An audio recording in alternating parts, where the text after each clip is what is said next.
Welcome back. Now with your 5-day weather forecast, we go outside to Sarah Ricks. You might need to put those umbrellas to work today and get ready for the long turkey weekend. Here's a complete 5-day weather forecast. For Friday evening, it's looking like showers lasting until the morning with a high of 17 and a low of 7. The weekend will begin with a mix of sun and cloud, a 30% chance of light showers, a high of 13 and a low of 7. Sunday is cloudy with a high of 10 and a low of 4. Thanksgiving Monday is shaping up to be sunny, but also looking cool with a low of 3 and a high of 13. And back to school and work on Tuesday with wind and clouds. There's a 60% chance of showers, a high of 12 and a low of 5. So hopefully you'll get a chance to enjoy the weather this weekend and you have a turkey dinner to look forward to. Back to William and Taché in the studio. Thanks, Sarah. Turning now to international and national news. Canada's employment sector seems to be on the upswing with a whopping 52,000 jobs being created in September. The figure is 5 times greater than economists predicted, creating 175,000 more jobs this year. Statistics Canada says wholesale trade sectors, retail, and construction also saw adjustments to their employment numbers. In other economic news, the federal government has released new numbers about the deficit. The report says the deficit has now reached nearly $6 billion. This projection is $1 billion higher than Finance Minister Jim Flaherty announced in March. Republican presidential hopeful Mitt Romney has issued an apology for a statement in which he labeled nearly 50% of the American people as dependent on government. The original comment was videotaped secretly at a fundraiser for the former Massachusetts governor. Romney now says his words were just completely wrong. He has backtracked to say his campaign is about 100% of American citizens. The clock is ticking with the U.S. election slated for November 6th. Authorities have now confirmed 18 elementary school students and a 19th victim are dead after a landslide swept through a village in southwest China Thursday.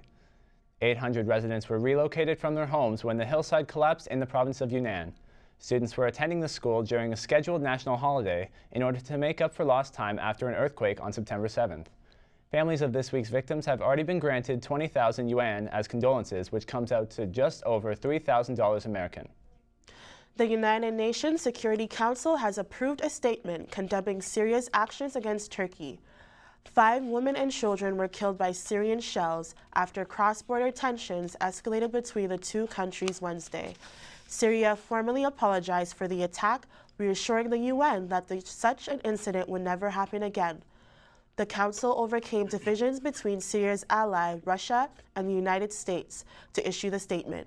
It says the incident in Turkey highlighted the grave impact the crisis in Syria has on the security of its neighbors. Flying on American Airlines, well, you might be asked to hold on to your seat.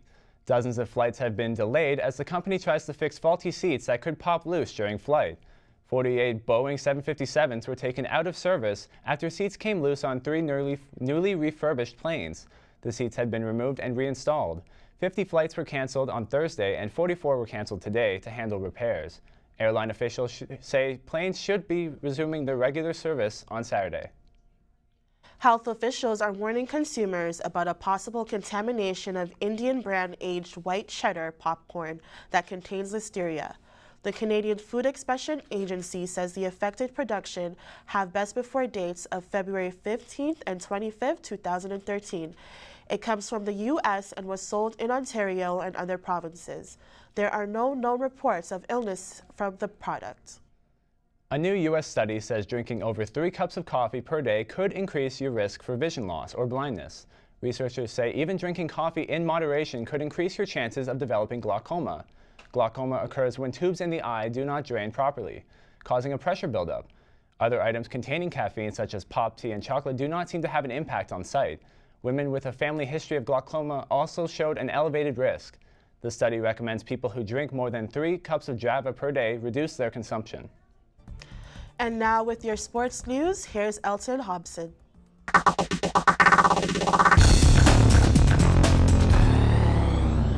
The Humber men's rugby team is on pace for at least 600 points this season.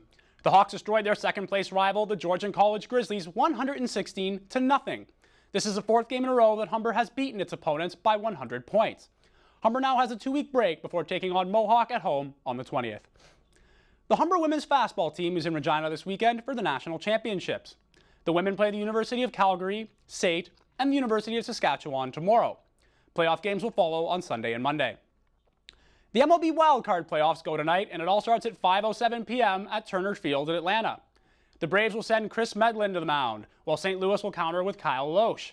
Atlanta have won 23 consecutive games when Medlin starts, and will hope that streak continues. Meanwhile, at 8:37, the Baltimore Orioles will hope that pitcher Joe Saunders can lead them to an upset over Yu Darvish and the Texas Rangers. The winner between the Orioles and the Rangers will face the Yankees in the ALDS. If the NHL lockout wasn't real enough to fans before, it certainly hit home on Thursday. The NHL announced it's scrapping the first 2 weeks of the regular season. That amounts to 82 total games lost, with more on the chopping block. The league struck an optimistic tone when it announced the cancellations, but with no further negotiations scheduled and the two sides still miles apart, it's tough to see how that rhetoric matches reality. My advice to NHL fans, take up a hobby this winter. Your nights are looking much more open. The NFL's Thursday night game featured a clash of divisional rivals as the St. Louis Rams defeated the Arizona Cardinals 17-3 at home. After opening the season with a surprising 4 straight victories, last night's game sent the upstart Cards crashing back down to earth. Cardinals quarterback Kevin Kolb was sacked a Michael Vick-esque 9 times and found the end zone a Sam Bradford-esque 0 times. Here's Kolb talking about his performance after the game. Maybe we need more focus. Maybe that's, something throughout the week. We're just a little bit off that we weren't off in the first couple of games there. So that's on us as a team, and that's how we'll approach it.